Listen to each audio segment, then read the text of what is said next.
Do you ever feel overwhelmed by the ever-changing world of technology? Tech It Out can help make some sense of it all. Breaking down geek speak into street speak, technology columnist, author, and TV personality Mark Saltzman covers consumer technology each week for every listener.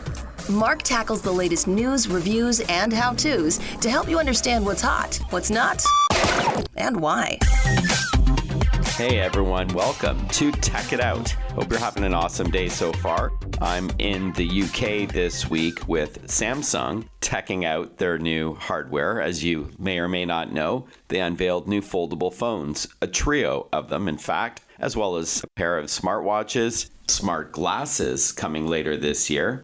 It's a biannual event called Galaxy Unpacked. It took place last Wednesday. And so on the show, you're going to hear all about these new foldable devices, flip phones for the modern era, a new form factor for foldable phones that unfolds to a tablet, and we'll also get the skinny on some other gear. So joining me in a few minutes is Rachel Roberts from Samsung Electronics America. Excited to have her on the show. I also wrote about all the new Samsung gear for USA Today. If you want to look that up, you can go to usatoday.com and go to the tech section or Google my name, Mark Saltzman, Mark with a C, Saltzman,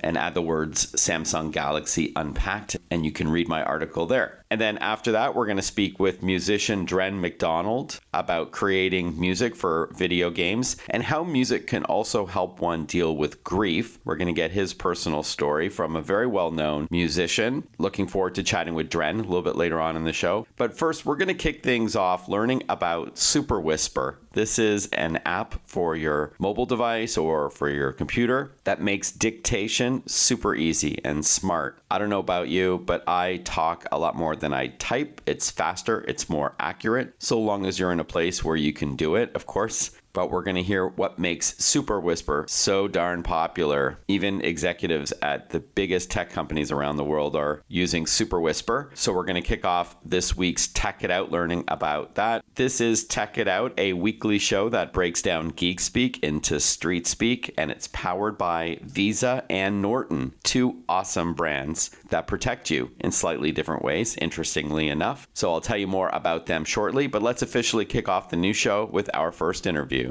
Question for you. How do you interface with your technology? For many of us, including myself, it's verbal. I've found that personally, talking to my tech, including dictation, is much faster and more accurate than typing. And it's not just on my smartphone, but also my tablet, laptop, and desktop as well. So long as you're in a place to talk, of course, you should give this a try. And there's a solution called Superwhisper, aiming to take dictation to the next level. Joining us on the line is Neil Chudleigh, founder of Superwhisper. Hi, Neil. Thanks for your time today. Good to talk to you. Hey, Mark. Thanks for having me. So why don't we jump right in? At a high level, what is Superwhisper? Yeah, Superwhisper is really, really fast, offline first, privacy respecting voice to text for your Mac, iPhone, Windows, or Android device. All right. It's both the company name and the product. Yep. All right. With that in mind, it's been said good tech solves the problem. I did kind of paint this scenario off the top that typing isn't for everyone and it's not as fast or accurate as talking. But what is wrong with other dictation features that are already built into these devices that we use? Like you can hit the microphone button on your iPhone, right? Or in Microsoft Word or Gmail. So why not just use that? Just to play devil's advocate for a sec. Yeah, definitely. Depending on which implementation we're talking about, there's a number of problems with them. I'm sure everyone's tried dictating on their iOS keyboard or the other operating system built-ins. Mm-hmm. They're often missing proper nouns, so the names of people or companies or even just places and things. Yeah, that is true. Or misinterpreting them. They're mishearing even common words normally. They don't get context or punctuation very well, and they can actually be slow, especially if they're hosted in the cloud. A lot of them are run off of a server. Your voice is going up to that server and coming back as text. A privacy concern, and also depending on your connection, can actually be a big slowdown for you in your workflow. All right. So you did say earlier that Superwhisper is offline first. Yeah. So we're talking about you talking into your device without needing the internet. So how does that work exactly? So this is all on the chip, like on the processing capabilities of the device? Yeah, so it differs from platform to platform, but we aim to run our models on device. This has a number of advantages. One, we're able to give the user functionality when they don't have a connection or their connection's unstable. It also gives them the best privacy on the planet in that nothing even leaves your device at all. And we also have great latency with that. It's really, really fast. There's no travel time for your audio to a server hosted somewhere. It's just all happening right on your device. And takes advantage of these expensive machines we're buying and actually puts them to work. Doesn't it require the internet for places or other like company names? Because that's assuming the database on your phone, like baked into the Superwhisper app, I guess, would have all of these words already. You know what I mean? Like that's where I could see the internet being needed in order for it to know that it should be capitalized, just as an example. Yeah, so we actually run off of this kind of new generation of voice models. And these are much larger than the ones that you're going to find in Siri or other similar systems. Those were very small. They're doing analysis with a very, very small model that doesn't have much world context. But this new generation of model, they're quite a bit more aware of even nouns or proper nouns that they've never heard before. They can infer capitalization or that you're probably talking about a company or a person and properly capitalize or handle the spelling of that. Right. You'd even be surprised, a company that's just announced their name a week ago will actually come out of the system correctly. On top of that, we have correction systems for this. So ways for you to add in names that are important to you in your life.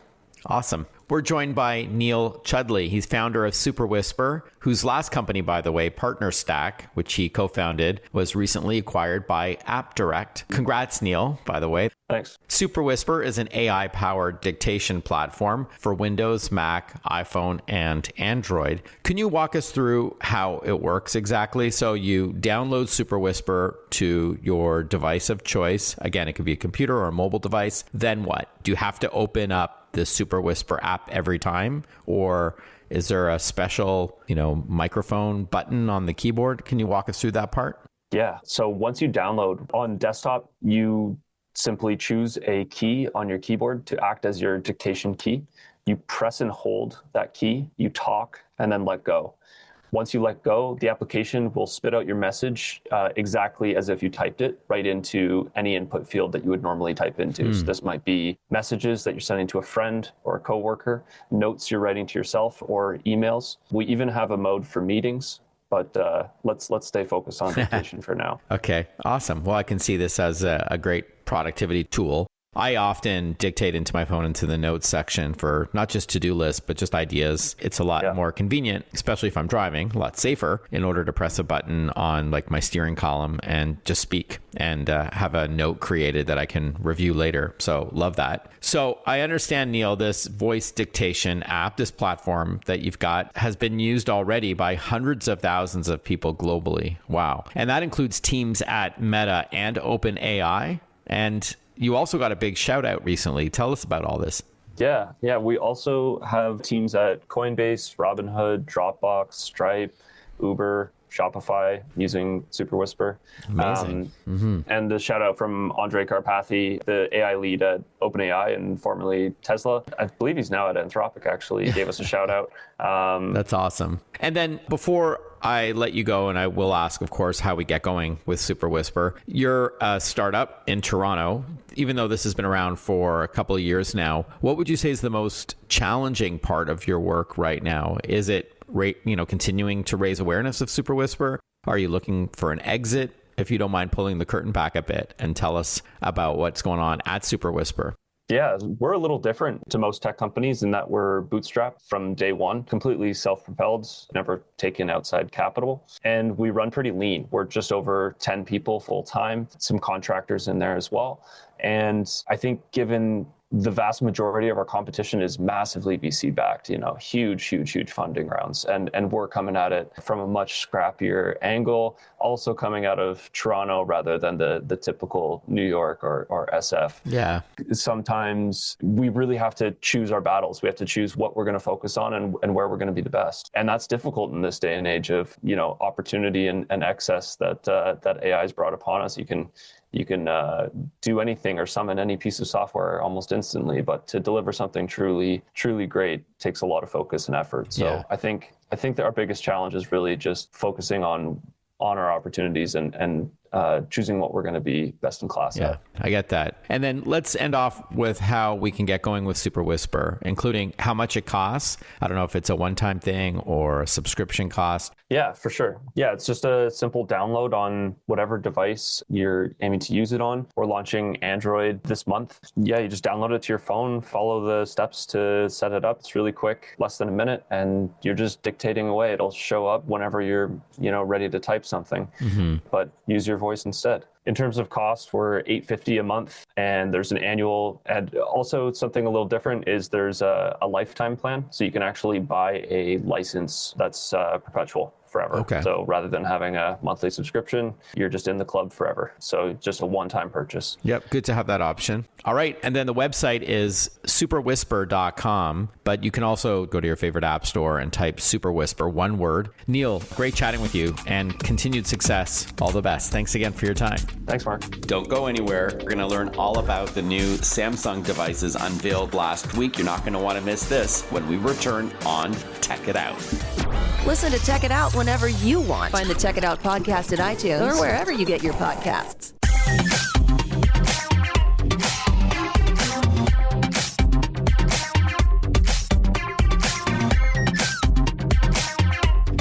Welcome back to Tech It Out. First, a thank you and shout out to Visa, a huge partner on Tech It Out. Did you know that shoppers are 3 times more likely to enter an unfamiliar store if it displays a Visa logo? And customers are 5 times more likely to think a merchant is reputable. This is because Visa has invested billions over the years in fraud prevention, so you don't need to think twice about shopping at retail or online with your Visa card, nor should businesses be concerned about secure payments. Visa is deploying advanced technology to ensure customer data is not vulnerable, no matter where the transactions take place. This includes tokenization, pioneered by Visa, as one part of the solution, which reduces the risk of identity theft because this technology replaces your actual cardholder info with a random alphanumeric code, so the merchant never sees your real card number, yet it ensures a fast transaction as well. To learn more about Visa's work in protecting you and your purchases, head over to visa.com/security. That's visa.com/security.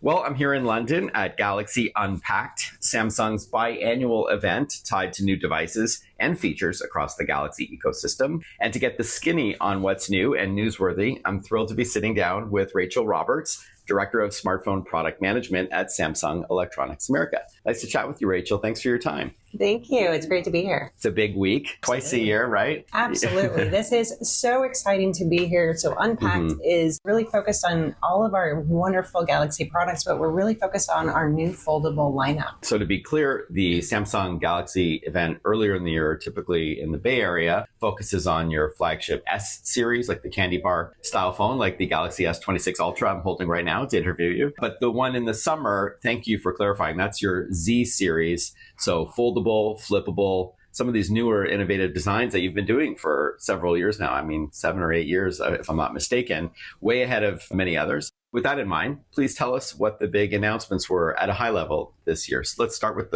maybe the new fold phones, including one that has a new design. Absolutely. So this year we're really focusing on our foldable lineup. Very excited, really leaning into a larger portfolio of devices. So historically we've really focused on a foldable and a flip. But as we're seeing, coming with our 8 generation. We have 7 years of innovation. So we're really focusing on consumer needs, and it's all about like meeting different consumer needs and how they're using their devices in different ways. So we've got the expanded lineup. So now 3 devices within our portfolio. Our main hero product is like really leaning into this all new foldable form factor with the Galaxy Fold 8. So it's really delivering a whole new immersive experience for how you're going to experience the content. I love the form factor. It looks like a passport. I mean, it's about the size of a traditional passport, isn't it? Oh, absolutely. And it fits so well in your hand. In fact, it's actually our lightest fold today at just 201 grams.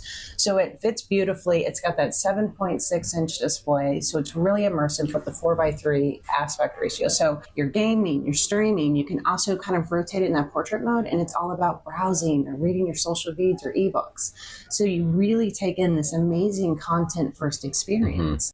Yeah, and just because, Rachel, this is radio or podcast, I just want to be clear that it is a smartphone that you would hold in one hand, but that it unfolds to what is like a tablet, if you will, a small tablet, in order to consume more content. As you said, it's great in 4:3 horizontal mode. You can watch videos, play games, and then if you want to look at content in 3:4 mode, where it's more vertical, that's conducive for things like reading ebooks or digital magazines. And you can even multitask on the 2 different screens as well when it's open. And I love that you don't even see the crease at all, Absolutely. By the way. Yeah. We've been really focusing on that new Flex titanium technology to really help minimize the crease.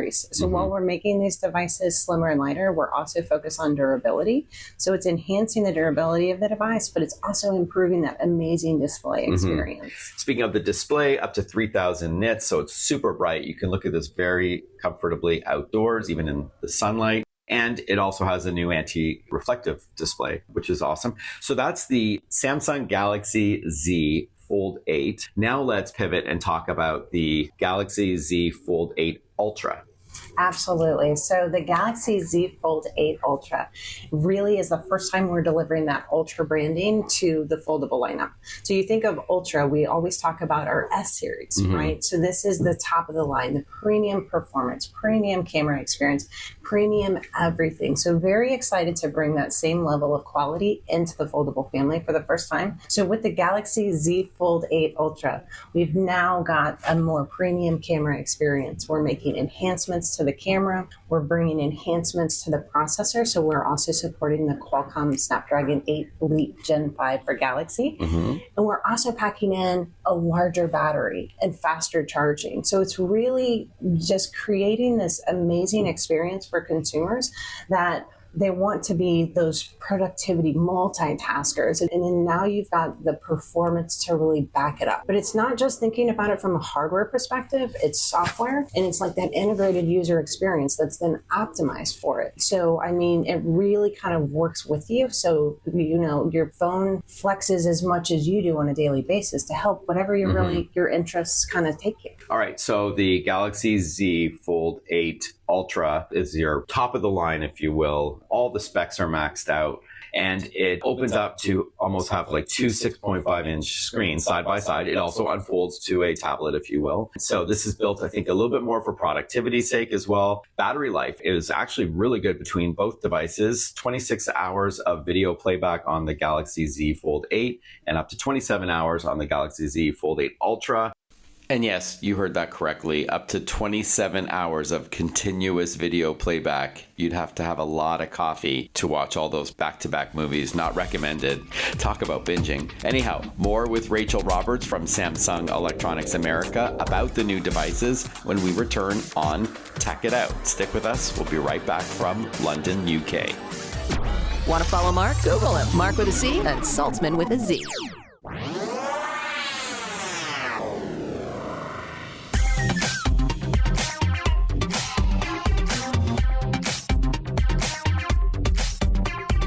Breaking down geek speak into street speak. This is Tech It Out. Tech It Out with technology columnist, author, and TV personality Mark Saltzman. Welcome back to Tech It Out from London, UK this week. We are speaking with Rachel Roberts, Director of Smartphone Product Management at Samsung Electronics America. You mentioned that it's not just about the hardware, Rachel. Also, AI is such a key part of Galaxy and the experience and the ecosystem, far more advanced, I would argue, than many other smartphone makers out there. Can you give us an example of something that you can do? I think in your chat yesterday, you talked to us about a calendar appointment. I don't know if that's Now Nudge. Can you tell us a bit about something you can do that I think would really impress our listeners? Absolutely. So Now Nudge, it really kind of helps take all, like, don't even think about it as just having to use AI, because I think there's a lot of just misconceptions about AI and Fair. what it does.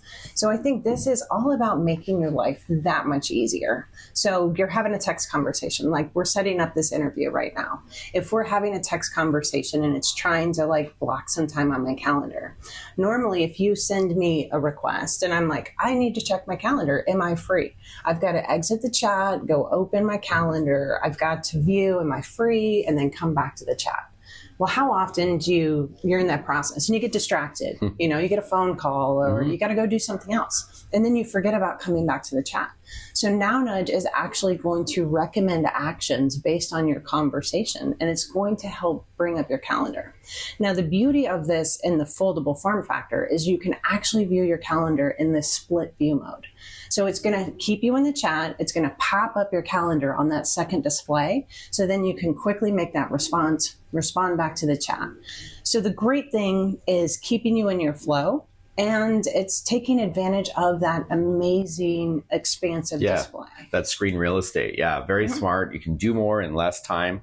Again, just to reiterate, you and I are texting and I say, hey, Rachel, are you free for that Tech It Out interview tomorrow at 8:30 in the morning? When I text that to you, your phone may pop up a little bubble that says add to calendar. And if you tap it, it then pushes our text chat to one side of the screen, calendar on the other, and then you can easily see that you're free and have it added. I mean, it's really that easy. That's a perfect example of smart AI, like really a smart application, because you're right. Otherwise, you need to minimize the chat, open up your calendar, and then manually add it. This is brilliant. And is that Galaxy AI? Is that Google Gemini, Bixby? This is Galaxy AI. The other great thing about this is you think about using different applications, but sometimes it's not even having to use an application. You get that text message reminder. Hey, you've got a doctor appointment next Thursday at 10 a.m. How many times do you actually go add that to your calendar?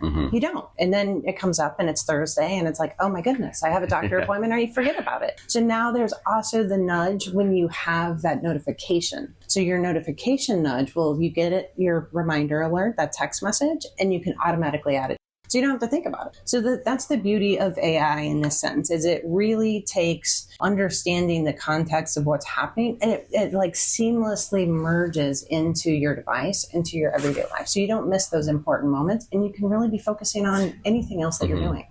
Before I let you go, I just want to take a moment to talk about cameras. You hinted at them earlier. I argue that Galaxy devices have superior optics, and these new phones are no exception. We didn't even really talk about Flip yet, by the way, but for the Fold cameras, I know on the Ultra, I want to just let our listeners know that there's a 200 megapixel main camera with HDR, high dynamic range for richer color and better contrast and brightness, a 50 megapixel ultra wide camera, and then a 10 megapixel telephoto lens. Best of both worlds, or all three worlds, all in the back of one camera, not to mention the selfie cameras on each side. And then the flip phones, I love it because it's kind of like retro chic, but it's got that beautiful flex display, I think it's called, on the outside. So even more features, and your smallest and thinnest, rather, flip device. And then can you just spend a moment to talk about some of the wearables at a high level? So Galaxy Unpacked here in London in the UK, focusing primarily on the three new phones, but there's also new eyewear and watches as well. Yeah, so we are very excited to introduce our latest watch lineup. We've got the Galaxy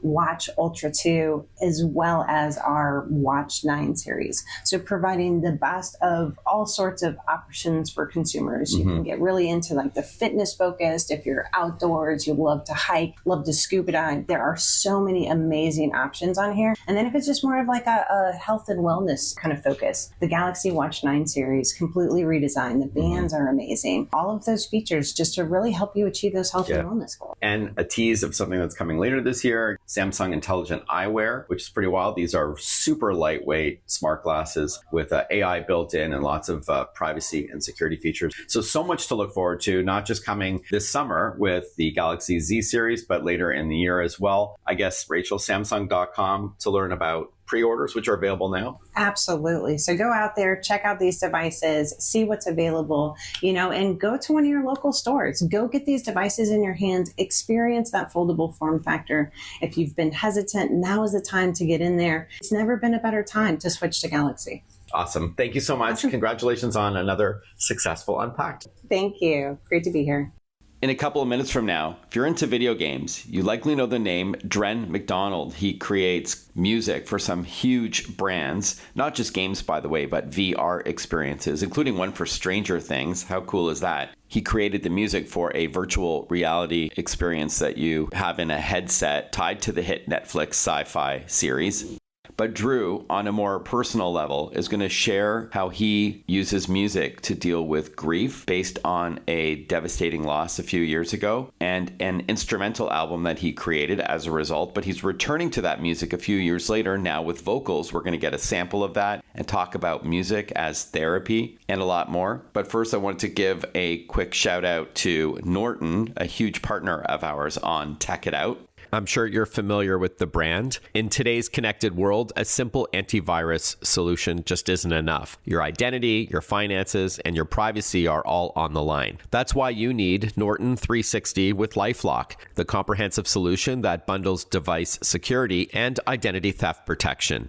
Again, Tech It Out has proudly partnered with Norton as they protect your PC, Mac, and mobile devices from viruses, ransomware, and other kinds of malicious software, or malware for short. While LifeLock takes it a step further, constantly monitoring for the fraudulent use of your personal information, from your social security number to your bank accounts. If a threat is detected, you receive an alert. And if the worst happens and your identity is stolen, a dedicated US-based identity restoration specialist will be there to personally help fix it. Plus, with the $1 million protection package, you get coverage for stolen funds and expenses. Norton 360 with LifeLock gives you the power to defend your entire digital life, even if you're not tech savvy. Stop patching together protection. Get the all-in-one peace of mind you need with Norton 360 with LifeLock. To get a deal on Norton 360 with LifeLock, simply visit norton.com/techitout. That's norton.com/techitout. We'll be right back.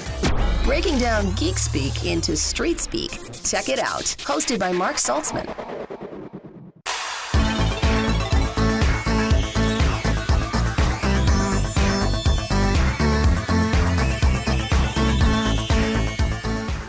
Welcome back to Tech It Out. I'm really looking forward to this chat as it combines two of my loves, music and interactive entertainment. Dren McDonald has been composing music for video games and immersive worlds, including for VR headsets, for many years now. And the artist also used his craft as a means for dealing with loss that he suffered a few years back as well. Joining us on the line is Dren McDonald. He's here with us on the program. Thanks for your time, Dren. Good to chat with you. Howdy. Yeah, thanks for having me. I'm happy to be here. Yeah. So you're in the Bay Area. Thanks for carving out some time to chat. And you have been creating music for many beloved video games and virtual reality experiences, including some massive franchises, by the way. So I'd love to have you tell our audience a bit about your journey and your work leading up to this point. Yeah, thanks for asking. It's kind of been a weird, windy road to get here. But I think if you ask anybody who writes for games or film, TV, anything, everyone has kind of a different story about how they got to where they are. For me, it kind of started about 2009, 2010, something like that, where I was writing for a lot of mobile games when mobile games were first kind of getting started. Yeah, and was working on a lot of those, and then social games as well. If anyone remembers those, when Facebook used to have games that people would play, like Farmville and stuff like that. Mm-hmm. So that was kind of where I started. And through that start, I ended up meeting John Romero, who is well known for starting id Software and starting Doom and Quake and all these first-person games. But we were working on a cute social game together. Through John, I worked on a lot of different projects, including things like Ghost Recon. And having that experience helped me meet a lot of other folks and move into other game projects just due to my relationship with John and his studio. And that's awesome. That's as big as it gets. Can I ask you if there was a highlight, any one project that in your memory, it just sits above the rest? Yeah, there was a game that I worked on. It was an indie game called Gathering Sky. And it was an interesting game because it was not so much a game, more of sort of an experience where you're kind of guiding a flock of birds around the sky and trying to keep the flock together. Although that's not a stated goal when you start. You just, as you kind of move around, you kind of start adding birds to your flock. And then you don't want to lose any of the birds. And so you just kind of grow attached to them. But there was no words. There was no text in the game. There was no scoring. There was no win state or lose state. You just kind of kept guiding your birds until you got to the very end of the game, which is about a 40-minute experience. And there was something about working on that game where we had a lot of creativity and a very basic mission just to kind of keep the player moving along, but then to try and make things interesting along that journey. And that game, it had a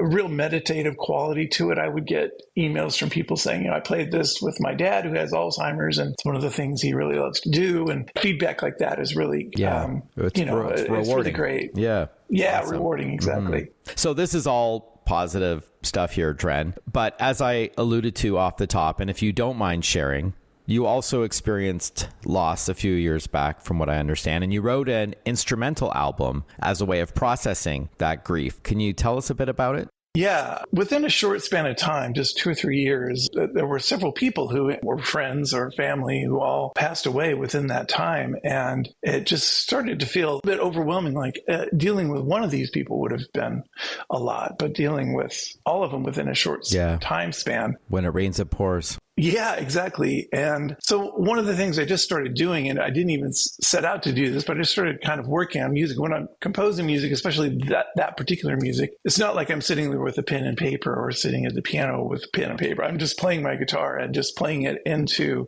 the computer and recording and then trying things and recording and trying things. And that process started to just feel, in a way, just a way I could kind of zone out.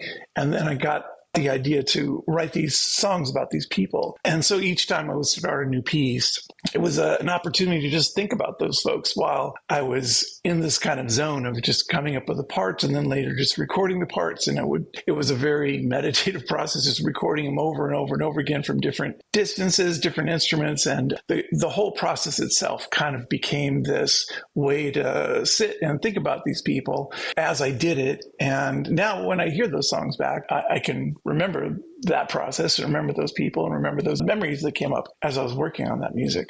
So for me, it was a help. Yeah, thank you for sharing that. And I can see why. It was cathartic, I'm sure, as a way of you dealing with all of this all at once, as you said. And that leads us to today, where you've revisited some of those instrumental pieces, these tracks, and then you've added vocals to them. Tell us about this new project. Yeah, so I guess I had more to say. So it was kind of continuing down the same path that I'd started, but when you have to write lyrics about each of these people or my memories of these people, that kind of puts you on that path a little bit more. It took me a long time to write the lyrics, and I would sit there every night, sometimes me only getting 1 or 2 words or 3 words done, and forced me to really sit and think about my time with these folks. And I think I needed to do that. I think it really helped me think about where those relationships sit in my life and what memories are important. And I think the whole thing ended up kind of helping me appreciate the relationships that I still have, the people I still have around me. So writing a song and then not let it be the static, like we have a right to come back and change that if we want to, like I like the idea of evolving the music. We're going to continue chatting with Dren when we return on Tech It Out to take things a little bit more personal, a little bit more serious about some loss that he suffered and how he used music as a means of coping with that. I'm your host, Mark Saltzman. I'm in the UK this week in London at Samsung Unpacked. We played an interview earlier in the show to learn about new devices. Feel free to share this episode on your favorite podcast platform. Even if you're listening on your favorite talk radio station, you can find this on demand online as well if you want to share it with someone. All right, we're going to be right back with more Tech It Out. Stay with us. Follow Mark Saltzman on Facebook, on Twitter, on Instagram. Listen to Tech It Out whenever you want.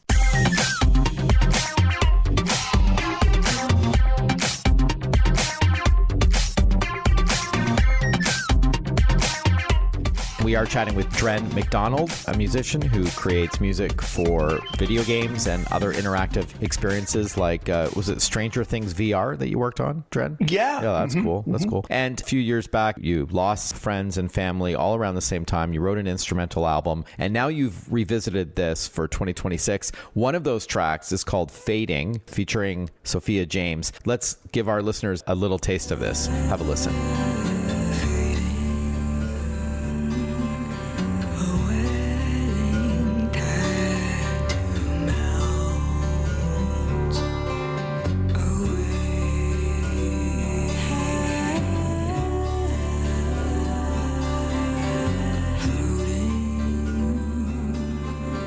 Wow, that's a hauntingly beautiful track, Dren. Fading. For those who want to check it out, they can go to YouTube, of course. And I'm going to ask you more about your new album in a moment. Can I ask you, Dren, what advice you could share with others on how music can help us process a loss? Yeah, I guess it's all very personal to all of us. For me, it was the act of actually recording the music, writing the music. It helped me focus on those people and my memories of them. I think that kind of helped me understand it. I think the thing about grief, especially when you lose somebody important in your life, is understanding the scale of these things and what a response is to the scale of the loss. And I think it's really hard for us to kind of process this. We see this so much in TV and movies and how characters on screen react to this. And for all of us, it doesn't really look like that. And it's kind of a process that kind of is always up and down. And so I think having music that reminds us of these things, that reminds us of these people or our memories, I think can only kind of help us usually just kind of revisit those relationships. And that's kind of how I thought about it. I like that. Finally, it would be remiss to have you on the show and not ask about the process itself, making music for an interactive medium. So unlike creating a score for film or a TV show, something where the player can make a decision that could affect the narrative, or a VR experience where it feels like you're actually in the moment, but you do have to account for the different decisions the player goes through. It may not be linear. How is that different than working on like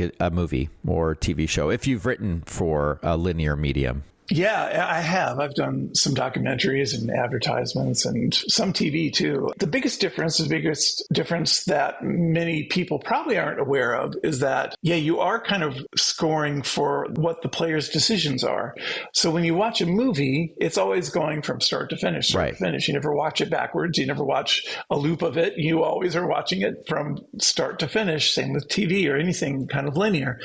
And with games, a player can make a lot of different decisions that will wreak havoc on your music if you just intend to always play from start to finish. So you have to kind of think about the game design and how the game designers are intending the player to spend time in each section of a game, what will help support the narrative and what will help support the game loop. Thinking about, okay, I need to have a big moment here when this player starts, and then it's got to come down, and then maybe they'll explore for a while, and then, they discover something, another big stinger happens here, and then, there's a conflict, and now we got to ramp up the music, and you might have different layers of intensity of music that changes. It sounds challenging. Yeah, so there's a lot of things to think about, and every game is different. Something like Gathering Sky, which is a very quiet, peaceful game, did have those kind of mechanics in it, but they were almost in reverse. Like, we would ramp the music down if a player was kind of getting stuck in an area, just to kind of subtly tell them, there's not much happening here, maybe you want to move on. And so music would ramp up. And every game is a little bit different than like an action game or a shooter game or something where, you want the music to ramp up when there's conflict or when there's a big moment in the narrative, So yeah, thinking about music as a way to kind of wrap it in different disguises to move the player and play at different times and then still all work together. That's a big challenge. Yeah, it sounds it. Without further ado, let's plug your new record, where people could listen to it. Vox Terrace, and all instruments were played by Dren McDonald, by the way, our guest. Is there a website that you could recommend? Yeah, they can go to drenmcdonald.com, DREN. That's nerd spelled backwards, so that's hard to remember. Dren McDonald. I didn't even catch that. Oh my gosh, awesome. Follow. Well, I have to sharpen my palindrome knowledge. That's great. Nerd Backwards, our guest, Dren McDonald. Pleasure to chat with you, Dren. Thank you for sharing that personal story as well. And looking forward to checking out your new record. Thanks again for your time. Yeah, thank you. And thank you for tuning in to Tech It Out this week. I also want to thank Norton and Visa, as well as SanDisk. Don't forget to properly back up your important files on a regular basis. You'll find some great deals at sandisk.com. They are the trusted go-to for backup, of course. Again, that's sandisk.com. Hope you enjoyed the program from London in the UK, and I look forward to catching up with you next week for another episode of Tech It Out.